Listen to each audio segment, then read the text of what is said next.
beep, beep, beep, beep. Hello, good peeps. Welcome to the Court of the EDI Jester. Good morning, good afternoon, good evening, good night, all the usual stuff. Right. Please join, become a Jesterite, or subscribe, share, the usual. Let me know what you think in the comments. This is the most important thing. I'd like to see what you have to say. Can't always respond, but I like to see what you have to say. It informs me. So do say what you think. And we've got an interesting one today. Oh, become a warrior teacher. Yeah, that's it. Right. Our indulgence of trans extremism has gone too far. Written by James Esses, who you will already know, from the 9th of November in the Telegraph. Our indulgence of trans extremism has gone too far. We cannot continue with this willful, sinister denial of biological reality. The Office for National Statistics has corrected the most recent census after mistakenly inflating the pansexual population. These are people who rub their genitals on frying implements. Office of National Statistics, see? Now, I met with them, the Office of National Statistics, over 2 years ago, but long before the census, and said, listen up here, this is the nonsense you're playing. It wasn't just me either. I know there are many other people that met. I mean, I was just a bloke who rang up and said, I want to talk to someone, and I ended up with a team meeting. It was great. But they didn't listen to a bloody word. Like, they didn't listen to a bloody word from anybody else either, because they're absolutely captured by this, TQ plus nuttery and pansexual sod-off. Time-wasting morons. Now, so James continues after my little rant there. It also risked losing all credibility after concerns were raised that the number of transgender people in the country had been overestimated because the question wording was confusing.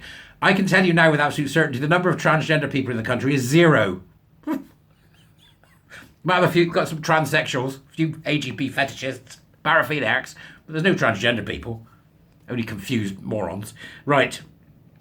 This absurd situation is a symptom of a far wider issue that now suffuses all aspects of British society, the attack on biological reality by gender identity ideology. This ideology teaches children that they may have been born in the wrong body. It suggests to vulnerable and confused teenagers that they may benefit from hormonal and surgical interventions, which may be irreversible, in some cases leaving them infertile. It tells women to allow men who identify as women to have unfettered access to their spaces. It tells gay men and lesbians that to be same-sex attracted is transphobic. It calls for those who believe that sex is binary and immutable to lose their careers. It does all of this, ladies and germs, doesn't it? We know. It's no exaggeration to say that gender identity ideology is infiltrating everything. In the last 5 years, we've witnessed Scotland's failed attempt to force through self-ID. The Tavistock has been forced to close after long-standing safeguarding failures. The Charity Commission has investigated the charity Mermaids after the taxpayer-funded group was found supplying breast binders to children behind their parents' backs. The word woman is being erased from NHS policies and guidance. Companies are mandating pronouns. Drag queens are reading to school children. Male rapists have been held in female prisons. Mediocre male athletes who identify as female stormed to victory against female competitors. Politicians have struggled to answer the question, can a woman have a penis? Isn't that a good roundup of where we are, peeps? Thanks, James. It's a great roundup of where we are. But when you read it like that, I need to put it in a 10-point thing, on a 10 point on an image. Here's 10 points. It's brilliant. Now, what James has done on the back of this has created the Declaration for Biological Reality. This again has caused some kerfuffle amongst people. People are saying I'm not signing it for X reasons, because you've got people involved that are fetishists and paraphiliacs, and I can understand why they would say that. And respect their right to do so. Of course, you have the right to say that. I've signed it, just so you know, right?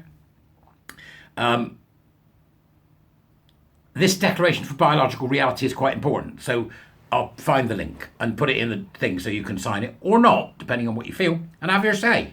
That's what the game's all about. I've said this to you before. To demonstrate the significant concerns regarding gender identity ideology, this Declaration for Biological Reality exists.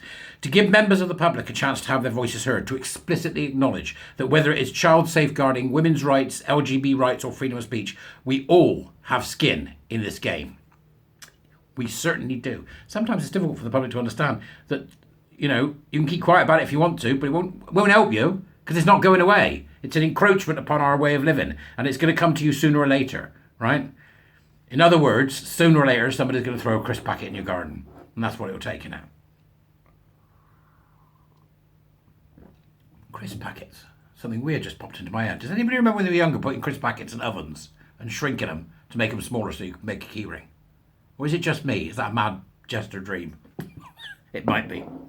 The declaration itself, let's continue with James, makes a series of requests of elected politicians. For a start, children should not be prescribed puberty blockers and cross-sex hormones which may leave them scarred physically and emotionally for the rest of their lives. Absolutely an utter ban on the whole thing. Then, that the government did not press ahead with a ban on conversion therapy in the Queen's speech this week was welcome. It didn't stop some ridiculous MPs from trying to table it again, did it? You homophobic swine. Ooh. If the legislation is passed in the future, exploratory therapy for vulnerable children must be safeguarded. Parents must not be criminalised for failing to encourage children down a path of medicalisation. We don't need something to stop people from telling people they shouldn't have something that doesn't exist. Right? Gender identity doesn't exist. God. Right? And if it does exist in your mind, you're an idiot. We must separate the T from the LGB. Here we go. One of them said to me the other day, well, we'd stay out of our spaces. I'm like, absolutely. Thank you very much. Just go away. We must do that to prevent forced teaming that has taken place in society. LGBT people must be allowed to assemble without being unjustly accused of transphobia. You can throw transphobia around all you want. I don't care. Doesn't mean anything anymore. Doesn't exist. It's like Islamophobia. That doesn't exist either. And we must uphold free speech in society. This means that nobody should ever be sanctioned for believing in biological reality. Absolutely right. Right? Nobody should ever be compelled to go along with gender identity ideology, whether that is giving their pronouns, using pronouns of others, or pretending that it is possible to change sex. The current bias seen in our public sector must be eradicated. The police, the NHS and other public bodies must remain ideologically neutral and impartial. It is perfectly possible to take a stand against this dangerous and divisive ideology while maintaining respect and empathy for those struggling with the debilitating mental health condition that is gender dysphoria. That's where James and I part company. I'm afraid that's where James and I part company. There's been a gradual creep of the change of that diagnosis through the DSM Nutter manual. Right. I'm so rude. They must be supported and have necessary therapeutic resources made available to them. They must, when they've undertaken educational triage. Hey, James, how about that? That's the first thing. Here's what you're supporting. However, such support can never be to the detriment of our collective well-being as a society, i.e. this far no further. You want to cross-dress? Keep it in your damn bedroom or the clubs. However, if you believe in child welfare, women's rights, LGBT rights or free speech, please sign the Declaration for Biological Reality. This is another example of one of those things where somebody puts something out and people go, yeah, I like that bit, don't like that bit. Right? Go read it. He writes well, James, anyway. Go read it. I thought it was interesting. That'll do for today. Go on, off pop. If you've got nothing to do, I've got a charity meeting. I'll see you later. Bye.